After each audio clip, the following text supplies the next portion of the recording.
Olá, alunos, tudo bem? Tudo bem com vocês? Espero que sim. Comigo está tudo ótimo. Estamos aqui então para a nossa sequência de conteúdos da semana, equilíbrio químico.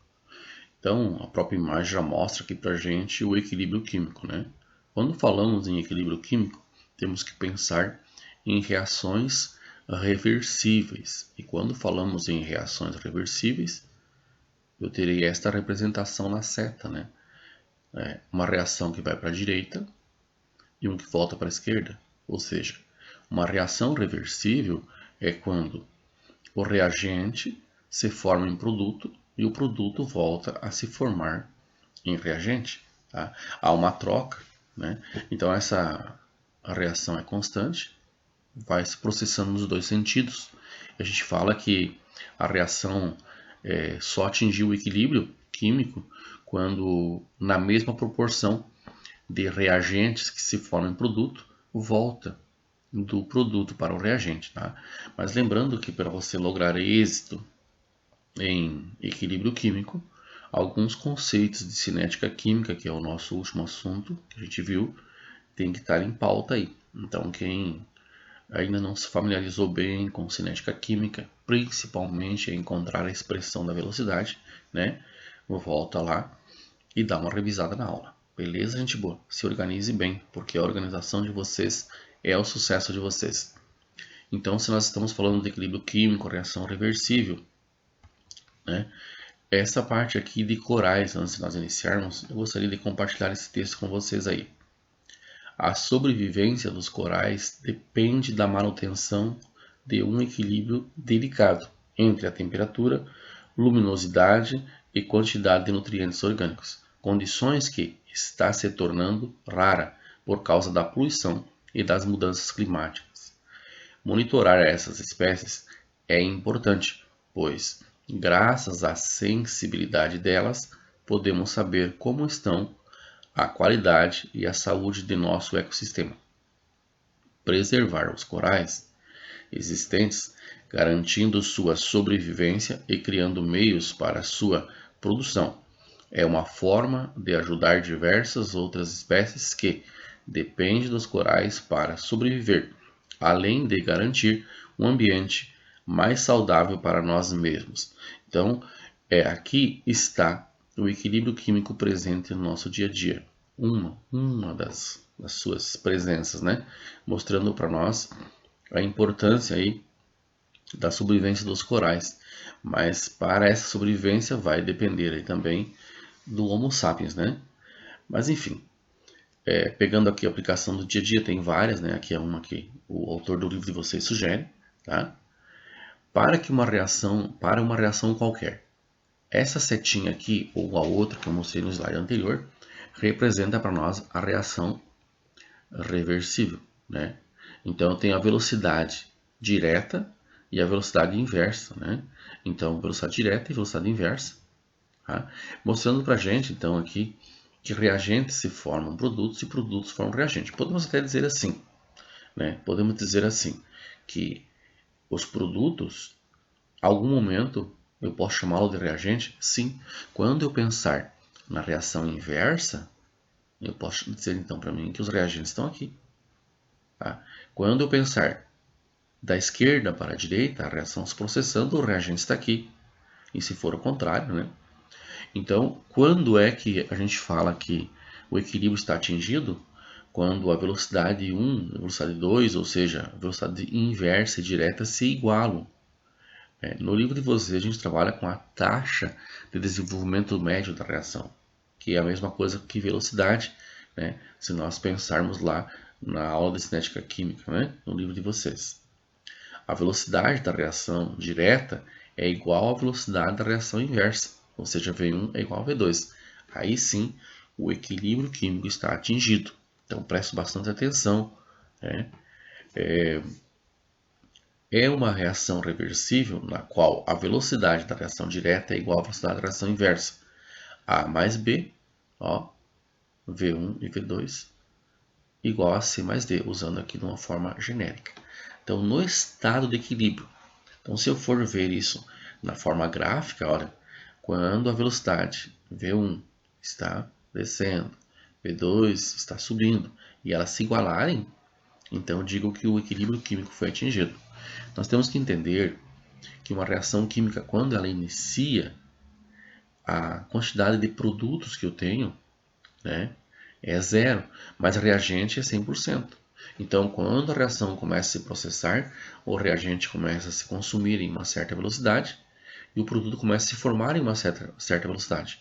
Chega um momento que nós temos o equilíbrio dinâmico, né? Mas isso tudo depende da temperatura. É importante aqui nós salientarmos que existe o equilíbrio dinâmico, né? Mas dependemos aí da temperatura. Oscilou a temperatura, vai atingir um novo estado de equilíbrio, né? Observamos aqui, ó, quando as taxas de desenvolvimento médio, ou seja, quando as velocidades das reações direta e inversa se igualam, a reação entra em equilíbrio dinâmico. Vejam só aqui, ó. No início da reação, a concentração do reagente hidrogênio e do iodo é 1, ou seja, 100%, tudo que eu tinha está aqui. Mas no início da reação, o ácido iodídrico, ou seja, o HI, eu não tenho nada, 0. Com o passar do tempo, eu fui para o tempo 1, já percebi que reduziu aqui. Aqui nós perdemos 20, né? Vamos usar mônio aqui, R$1, tem 80 centavos, perdi 20 centavos daqui e perdi 20 centavos daqui, pensando assim, a minha concentração em mol por litro, né? Passei a ter 0,40 centavos ou 0,4 mol por litro. Então agora comecei a formar o produto, a reação começou a ocorrer, né? Até aqui no tempo 0, nada estava ocorrendo, né? Quando a reação começou, eu já tive o tempo 1. No tempo 2, houve novamente, né, ó, uma redução nos reagentes, porque eu tenho uma produção, olha só, de 0,80 mol por litro. No tempo 3, 0,40 e já tenho 1,20 mol por litro. E no tempo 4, o equilíbrio atingiu, porque veja bem, na mesma proporção que o 0,20 está se decompondo, reagindo e formando ácido iodídrico, 1,6 mol por litro, ou 1,60, ela está se regenerando novamente. Né? Então, a partir daqui, olhando para essa tabela e fazendo uma interpretação, eu sei então que a partir do tempo 4 o equilíbrio atingiu. Tá? Vai ficar assim, se ninguém perturbar o sistema, se não for mexido, que a gente vai estar vendo em outras aulas depois, né? Quando perturba o sistema, o que ocorre. Então, observamos aqui, ó. Olha. Então, a reação química atingiu o equilíbrio. Então, a partir daqui eu falo que a reação inversa e direta se igualaram na sua taxa de desenvolvimento, ou seja, na sua velocidade V1 e V2, velocidade direta e velocidade inversa. Bem? Então, é importante rever essa tabela aí também, quem ficou com dúvida. Reações químicas podemos chamar então de irreversíveis. Essa aqui da queima do gás metano, né? A combustão, essa é uma reação irreversível. Já essa aqui é uma reação reversível, né? Essa aqui o pessoal conhece aqui na nossa região como o galinho do tempo, né? Dizendo então, o sal anidro azul, ele está mostrando o tempo bom. Quando esse galinho do tempo, o galo do tempo, que o pessoal usou muito isso, tinha muito para vender aí, né? Então esse galo do tempo ficou rosa, é porque ele se hidratou, né? Sal hidratado rosa. Então quando ele percebe-se a umidade no ar, ele se hidrata, né? E aí ele troca a coloração. Opa, o tempo está para a chuva. Aqui está uma reação reversível. Esquentou novamente, não vai chover, não tem umidade no ar, o galo volta a ficar azul. Então ele fica trocando aí as colorações, né? Mostrando aí a presença do equilíbrio químico aí o pessoal usou, né? E passou depois a ganhar bastante dinheiro aí vendendo isso aí. Hoje não está mais muito comum, quase não se acha, mas foi, né, um tempo atrás aí quase toda residência tinha o galo do tempo, né? Então é importante, pensando em reações químicas, né, lembrar então que o equilíbrio químico só pode ser atingido em um sistema fechado, onde não há troca de matéria com o meio ambiente. Tá? Em um sistema fechado, toda reação química é reversível em maior ou menor grau. Claro que aqui estamos pensando no estado físico, né? Então veja só, aqui nós temos então gasoso, gasoso, aqui nós temos líquido, né, sólido, junto, presente, né? Então eu estou pensando em ambiente fechado, mas aqui eu estou numa parte externa, aberta, né? Também é importante nós pontuarmos aqui ainda, pensando em reações químicas reversíveis, né? É importante também nós pensarmos assim que as propriedades macroscópicas de um sistema em equilíbrio químico, como concentração, densidade, massa e cor, como é o caso do galo do tempo que a gente está comentando, permanecem constantes. As propriedades microscópicas, que aí já precisamos do microscópico para ver, de um sistema em equilíbrio químico, como colisão entre partículas, formação de complexo ativado, pensando lá em termoquímica, né? Formação do complexo ativado e transformação de uma substância em outra, né? Permanece em evolução, pois o equilíbrio químico é dinâmico. E quando falamos permanece em evolução, podemos citar assim um exemplo de um litro de refrigerante que a gente nitidamente a olho nu consegue ver as partículas de gás circulando quando nós derrubarmos esse litrão, né? Ao derrubar esse litro de refrigerante, é perceptível numa visão macroscópica. Agora, com o passar do tempo, tu deixa lá descansando, aí você já tem uma visão microscópica. Não quer dizer que o gás não está saindo, indo até a tampa do refrigerante e voltando. Ela está, porém está numa visão microscópica. Então a reação não para de ocorrer, ela apenas atingiu o equilíbrio, né? Porque o equilíbrio químico de uma reação se manterá estável enquanto o sistema em reação for mantido, isolado, sem troca de energia, né? Sem troca de matéria ou energia com o meio ambiente.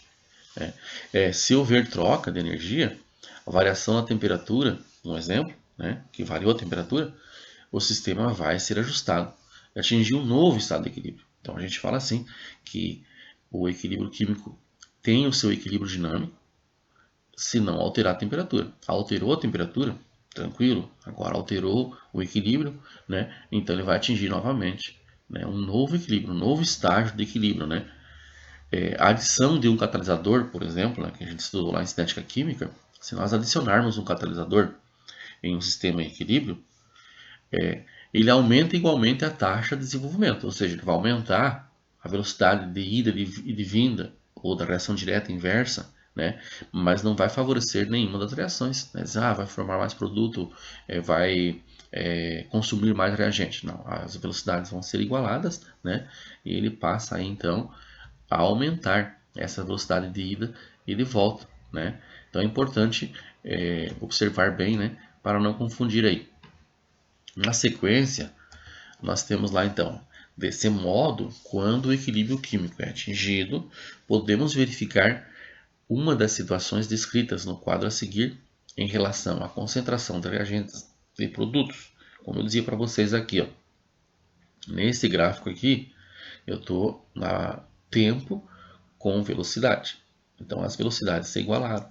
Ó, V1 e V2, ou velocidade direta e inversa, estão igual. Então esse gráfico aqui representa para nós o equilíbrio quando as taxas de desenvolvimento médio das reações se igualam ou, falando no popular mais simplório aí, as velocidades se igualaram.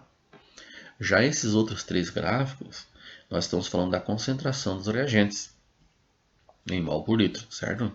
Então, observamos aqui, quando a concentração do reagente é exatamente igual à concentração do produto, olha, eu vou ter esse gráfico aqui, ó. Ó, reagente e produto se sobrepõem. Ó. Então, de novo, iniciando. Ó. Aliás, voltando aqui. No início da reação, eu tenho bastante reagente. Não tenho nada de produto. Com o passar do tempo, vai formando o produto e vai consumindo o reagente. E aí, quando atingir o equilíbrio, ou seja, quando as velocidades de ida e frida ficaram iguais, né, eu passei a ter essa representação aqui. Então, veja bem, ó, as concentrações de reagentes e de produtos no equilíbrio são iguais. A taxa de desenvolvimento da reação, ou seja, a velocidade de ida e volta, né, é igual à taxa de desenvolvimento da reação inversa. Então, quer dizer o quê? A velocidade de consumo é igual à velocidade de formação. Então, aqui o equilíbrio está atingido, representando em concentrações. Aqui no segundo, nós temos então a reagente maior que o produto. Então, essa reação aqui, ela não teve uma boa produção, porque nem sequer produziu mais produto que o reagente tinha. Então, o reagente começou a se consumir e ainda ficou numa quantidade maior do que a de produtos. A gente fala que, assim, que é uma reação não muito bem sucedida, né? Mas o equilíbrio foi atingido. Quando o equilíbrio foi atingido num certo tempo, né, as velocidades de ida e de volta, ou inversa e direta, são iguais, ou velocidade 1 e 2, ou taxa de desenvolvimento 1 e taxa de desenvolvimento 2, né? Então, ó, a concentração de reagente no equilíbrio é maior do que a concentração de produtos. As taxas de desenvolvimento das reações direta e inversa são iguais. Então, quer dizer o quê? Se a concentração apresentou um gráfico assim, ou igual ao terceiro, sabemos que para isso ocorrer, as velocidades são iguais, né? Então, observa aqui. No terceiro, reagente é menor do que produto. Então, quando a concentração do reagente é menor que a concentração do produto, opa, tem uma reação que ocorreu bem, né? Olha. Então, está aqui, ó. Tanto esse gráfico, os três gráficos aqui estão mostrando para a gente uma reação reversível, tá bem? Ó, a concentração de produtos no equilíbrio é maior que a concentração de reagentes. A taxa de movimento da inversa e da direta são iguais, então não vai mudar. A gente fala então que a reação atinge o equilíbrio exatamente quando as velocidades direta e inversa se igualam, ou as taxas de desenvolvimento médio da reação direta e inversa são atingidas, tá bem? Aqui, se nós modificássemos qualquer um desses gráficos aqui, vamos pegar esse terceiro, olha, só simulando aqui. Se nós pegássemos esse reagente e trouxesse ele até embaixo aqui, encostasse no gráfico, e esse aqui também subisse o máximo, que seria até esse pontilhado aqui, esse gráfico estaria representando uma reação não reversível. Eu vou repetir, bem importante, ó. Se nós pegássemos aqui, ó, para atingir as velocidades e trouxesse o consumo do reagente até o fim, eu consumiria tudo que tinha. E lá regenerava tudo, formava tudo que tinha, subia o máximo.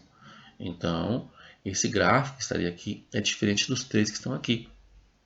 Então, poderia dizer a vocês que eu tinha aqui uma reação irreversível. Tá? Então, esses três apresentados são três reações reversíveis. Pegando aqui uma reação genérica. Azinho, azão, mais Bzinho, Bzão, reage para formar Czinho, Czão, mais Dzinho, Dzão. Agora vejam só. Para nós tirar a expressão da velocidade lá em cinética química, né, nós faríamos o seguinte. Ó, eu vou tirar dos reagentes. Então, esse K1 é minha constante, né? Meu K1, meu V1 igual, K1 igual o reagente A elevado ao seu coeficiente. Nesse caso, estou usando o genérico, então o coeficiente é o Azinho, né? B expoente Bzinho, né? Aqui na minha velocidade inversa, ou na minha taxa de desenvolvimento 2, né? Eu tenho então K2, e aí está o produto.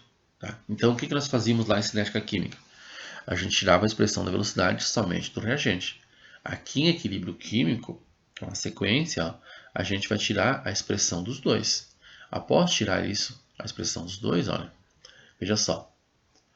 Como no equilíbrio V1 igual a V2, então no equilíbrio químico, a taxa de desenvolvimento 1 é igual à taxa de desenvolvimento 2, ou igual à velocidade 1 e a velocidade 2, ou velocidade direta e velocidade inversa, nós temos então o V1 é o K vezes a concentração do A elevado ao A, vezes a concentração do B elevado ao B. Esse Bzinho e esse Azinho, como eu falei, é o coeficiente estequiométrico, quando eu vou fazer o balanceamento de uma reação química, né?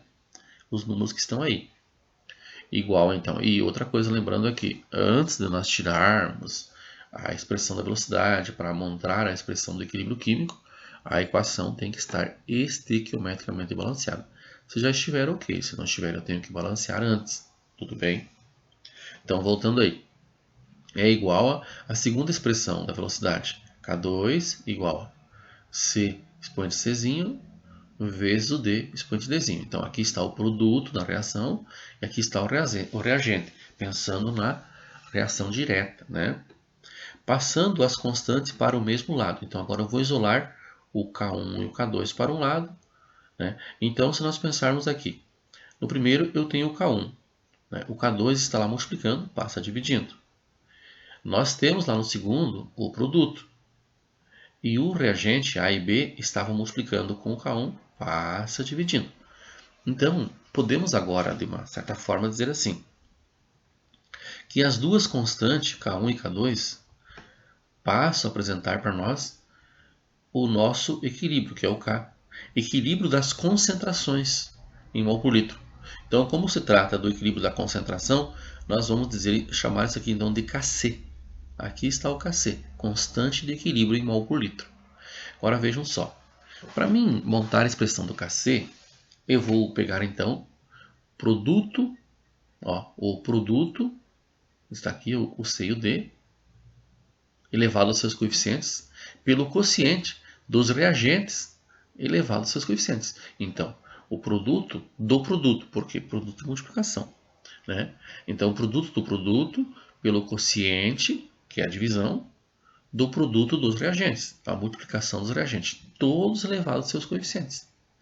Então, quando lá num exercício que vai ter, ou numa avaliação, o autor pedir para que você, analisando uma reação elementar, você encontre a expressão do Kc, da constante de equilíbrio, é só isso que você vai responder. É muito simples.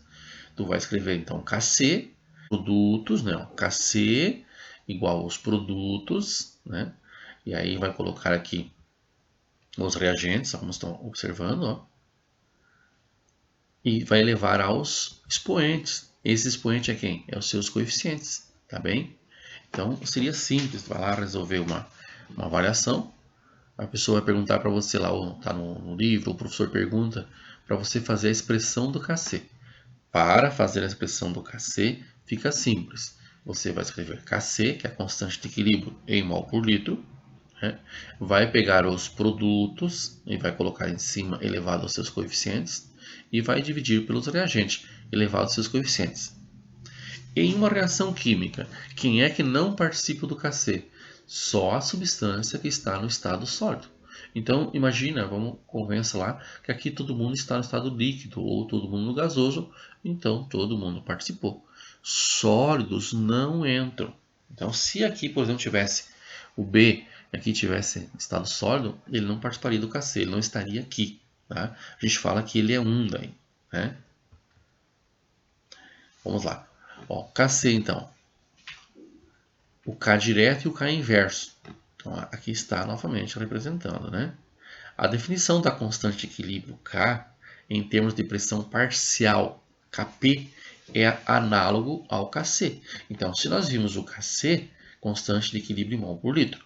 Se nós for ver, então, o Kp é constante de equilíbrio das pressões parciais, dado uma reação genérica novamente, a mesma aqui, ó, elementar e reversível, na qual todas as substâncias participantes se encontram na fase gasosa. Aí entra uma outra observação. Se o autor pede para você encontrar o Kc, você vai pegar só quem está no estado líquido e gasoso. Da mesma reação, ele pede para você encontrar o Kp, aí tu vai ter que observar. Só pode pegar quem está no estado gasoso. E quando fala em pressões, pensando em pressões em atmosfera, ATM, aí muda a situação, né? Em que P indica a pressão parcial das substâncias em ATM, A, B, C e D no equilíbrio. Nesse caso, é a reação genérica aqui. Então, observa que para mim encontrar o Kp de uma reação, eu só posso se caso todos os participantes estão em estado gasoso. Ou só pegar os que estão em estado gasoso. Não necessariamente todos em gasoso, né? Vou pegar as que estão no estado gasoso. Se não tem ninguém no estado gasoso, aquela expressão não terá o Kp. Né? Então é importante estar observando aí. E também atenção pensar assim, que em relação às constantes de equilíbrio Kc e Kp, o que devemos ainda saber sobre elas duas, né? Só deve fazer parte da expressão de Kc as concentrações em quantidade de matéria que pode sofrer variação, como eu falava antes, né? Revisando aí. Substância, soluções líquidas, né? Com soluções líquidas ou gasosas. A concentração e quantidade de matéria de uma substância no estado sólido é constante. Então, assim, seu valor está incluindo no próprio valor de Kc, ou seja, a gente fala que é 1, por isso que eu não uso, né? Porque multiplicar por 1 e dividir por 1 não vai alterar o resultado, né? Na expressão de Kp, entram apenas as substâncias que se encontram no estado gasoso, pois a pressão parcial de sólidos e líquidos é desprezível nesse caso. Também falamos que vale 1 para o Kp. A constante de equilíbrio é característica de cada reação e também da temperatura. Então, se eu falo assim que a constante de equilíbrio é dinâmica, ela é dinâmica, mas vai depender da temperatura, tanto o Kp quanto o Kc. E aí pode então haver um tempo para que essa reação estabeleça um novo equilíbrio, porque ele vai variar, né, se nós mexermos aí na temperatura, tá? Então, só deve variar a temperatura, né, quando aumentar ou diminuir, e aí vai alterar o Kc e o Kp. E aí vai restabelecer aí né, um novo equilíbrio. Muito bem? Valor de Kc ou de Kp menor do que 1 indica que o sistema em equilíbrio, a quantidade de reagentes é alta em relação à quantidade de produtos. Revisando aí a nossa fala anterior, né? Por exemplo, reação reversível envolvendo gás nitrogênio, gás oxigênio e gás monóxido de nitrogênio, feita em um recipiente fechado. Então agora estou trabalhando com valores reais aqui. Então N2, o coeficiente não é mais o Azinho e é o número 1, mais 1 mol de O2 reage para formar 2 mols de NO. Então veja só, aqui no N2, no O2 e no NO, ou seja, no gás nitrogênio, gás oxigênio e monóxido de nitrogênio, 1 mol de gás nitrogênio e 1 mol de gás oxigênio reage para formar 2 mols de monóxido de nitrogênio, que ele se reverte na mesma proporção quanto o equilíbrio é atingido. Quando eu for tirar a expressão do Kc, que eu dizia para vocês antes, o que eu faço para encontrar a expressão do Kc? Eu venho aqui, ó. Kc é igual a reagente? Não, aqui é o produto, ó. Produto ao quadrado. Por que é o produto ao quadrado? O coeficiente do NO é 2, então NO ao quadrado. Pelo quociente de quem? Dos reagentes elevado aos seus coeficientes. Como é 1, não precisa pôr. Aqui já passou para nós o valor do Kc, né? Que isso a gente vai também calcular nas próximas aulas. Aí. 4,1 vezes 10 a menos 4, né? A 1.600 graus Celsius. Como o valor do Kc é baixo, concluímos que a concentração de gás de monóxido de nitrogênio é igualmente baixa, né? Então veja bem, uma reação que eu não tenho um bom êxito, uma boa produção de produtos, né? Porque eu fiquei com muito reagente quando atingi o equilíbrio, né? Kc e Kp menor que 1 no equilíbrio, a concentração dos reagentes é maior do que a concentração dos produtos. Muito bem? Relembrando aí o próximo gráfico lá. O valor do Kc ou Kp maior do que 1 indica que no sistema em equilíbrio a quantidade de produtos é maior do que a quantidade de reagentes. Por exemplo, reação reversível envolvendo gás eteno, gás hidrogênio e gás etano, como está aqui, né, feita em um recipiente fechado. Todo mundo é gasoso, então aqui eu tenho Kc e tenho Kp, né, com todos eles participando. Então observamos, como é que eu vou tirar a expressão do Kc?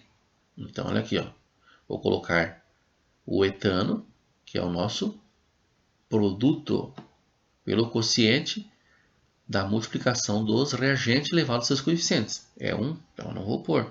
Então está aí, esse é o Kc. Como o valor do Kc é alto, concluímos que a concentração do produto, ou seja, do gás etano, é alta também. Tá? Então, isso é importante ver. Ó. Eu tenho um valor positivo aqui do Kc, um valor altíssimo, Então, uma reação bem sucedida, podemos dizer assim, a grosso modo pensando. E aqui está a representação gráfica, né? O equilíbrio atingido, tenho bastante produto e pouco reagente. Kc e Kp maior que 1 no equilíbrio, a concentração dos reagentes é menor do que a concentração dos produtos. Portanto, vocês pontuar bem onde está marcado de azul aí, né? E o valor do Kc, ou Kp igual a 1. Nesse caso, concluímos que a concentração da quantidade de matéria ou a pressão parcial de reagente e produtos é a mesma na temperatura do equilíbrio. Considere, então, a reação genérica elementar irreversível, na qual todas as substâncias participantes se encontram na fase gasosa. Então está aí, ó, nosso Kc igual a 1. Né? Então, quando igual a 1, eu estou dizendo então que produto e reagente estão sobrepostos um ao outro. Né? Então, o meu Kc e meu Kp é igual a 1. No equilíbrio, a concentração dos reagentes é igual à concentração dos produtos. Valores de Kc ou Kp iguais a 1 são extremamente raros na prática. Então quer dizer o quê? Muito difícil isso ocorre na prática, mas acontece. Né? Então é importante pontuar isso. Muito bem? Então revisando essa parte, vamos revisar uma outra aqui. Ó, exemplos. Essa aqui nós usamos lá. Né? Como é que eu vou encontrar então o nosso Kc aqui? Ó, Kc igual HI ao quadrado, ácido iodídrico ao quadrado. Por quê? Porque ele é o produto. Penso sempre na reação direta para tirar o Kc. Então, veja só, se o autor falar assim, encontre o Kc, ou seja, a constante de equilíbrio da reação inversa, aí a situação muda. Aí sim eu vou colocar o H2 e o I2 em cima, mas só se o autor pedir. Caso contrário, é isso aqui sempre. Pego na direta, este é o produto, vai em cima ao quadrado. E este é o reagente e vai embaixo. Então é muito fácil encontrar a constante de equilíbrio em mol por litro. Ou se fosse pressões parciais, né? Ia estar usando aí o P. Né? Entre parênteses, daí. 2 mols de dióxido de nitrogênio formam o tetróxido de nitrogênio. Então veja bem, onde é que está o nosso produto na reação direta? N2O4. Nosso reagente NO2 ao quadrado. Então lembrando que esse 2 aqui em cima é o coeficiente estequiométrico do NO2. Né? Lembrando então que o estado sólido não participa da expressão do Kc. Sendo assim, coloquei aqui um exemplo para a gente observar. Olha, no primeiro exemplo, nós temos nós temos estado gasoso, carbono no estado sólido e o monóxido de carbono no estado gasoso. Então, quando eu vou tirar a expressão do Kc, o que é que você observa? Que o carbono sólido não apareceu. Então, o meu Kc foi representado apenas por CO2 e por CO. CO ao quadrado, que é o nosso produto, e CO2, que é o reagente, expoente 1. Tá bem? Observado? No segundo exemplo, ó, eu tenho 3 mols de ferro sólido, 4 mols de água gasoso, né? Aqui nós temos o tetróxido de ferro 3 sólido e 4 mols de gás de hidrogênio gasoso. Então, de 4 substâncias aqui, somente 2 participaram do Kc. Então é importante revisar isso aqui, nós já falamos em várias partes da nossa aulinha, né? Que no estado sólido não participa da expressão do Kc. E lá no Kp não participa sólido nem líquido. Aqui participa aquoso, líquido e participa gasoso, não sólido. Né? Kc é adimensional, não possui unidade. Então tu encontrou o Kc, está lá o valor, deu 0,202. Kc varia, porque a gente fala em equilíbrio dinâmico, mas ele tem variação? Tem. Com a temperatura. Vai atingir um novo equilíbrio daí, beleza? Revisão de novo aí do Kp então. Ó, constante de equilíbrio em termos de pressões parciais, Kp. Kp é dado pelo quociente pressão parcial dos produtos dividido pela pressão parcial dos reagentes. Todo mundo no estado gasoso. Ó. A expressão do Kp participa somente de substâncias gasosas e o seu valor varia com a temperatura. Então observamos o que aqui?